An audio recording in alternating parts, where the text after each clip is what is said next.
But under the American Constitution, actually, I think that if the nation or a state were to prevent women from wearing headscarves in university, it would actually be seen as an infringement on their religious freedom. Because you don't have the danger of Islamization of American society or Sharia governments in America. You don't have such a threat.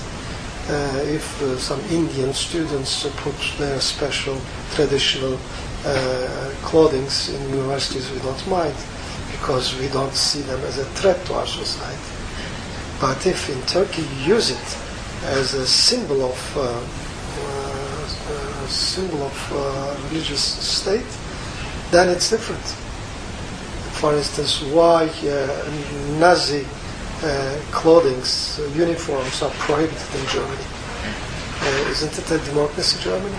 Why you prohibit such wear such clothing, such uniforms?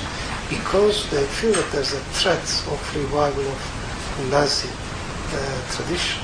So you see the difference. With Nazi. Of course, you have anything, not only headscarf, but anything, any uniform, to be used as a symbol of a political belief or political or religious belief is a sort of identification of religious or national symbols to dominate into the society. For instance, during the Hitler time, the Hitler youth were putting black shirts. So they call themselves black shirts. So it was a symbol of Nazi ideology. In Mussolini time in Italy, they were wearing brown shirts. So those who carry brown shirts are, by definition, supporters of Mussolini. So only in authoritarian systems you have such things, not in democracies. In a Western society, you cannot identify the political philosophy, belief of persons while looking to their clothing only. So it's what they are trying to do in Turkey.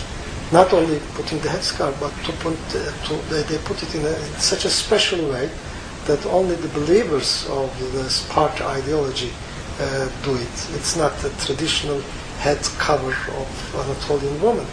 It has nothing to do.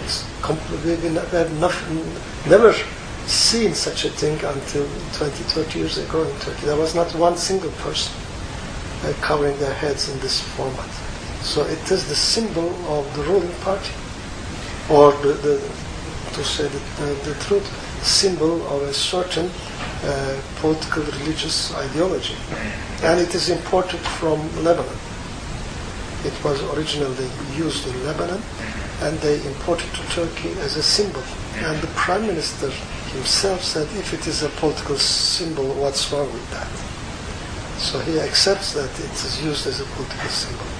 But to sort of equate black shirts or brown shirts with a headscarf for billions of people from a religious party seems to be rather... Well, you may believe that it's exaggerated. It may be.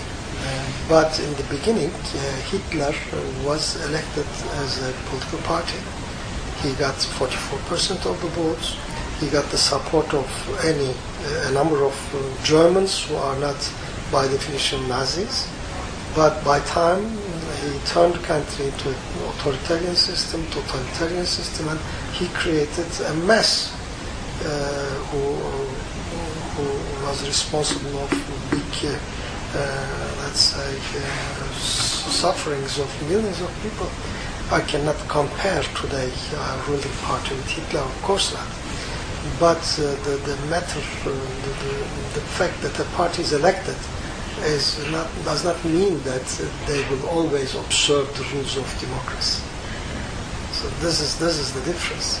So Hitler did it for political ideology or nationalist ideology. Now in our country, they use their political backing in the elections for an Islamic ideology. So there's not you cannot find one single week Look at the newspapers. You cannot find one single week in the last 5 years or more where one of the leading members of the government has not raised a religious issue.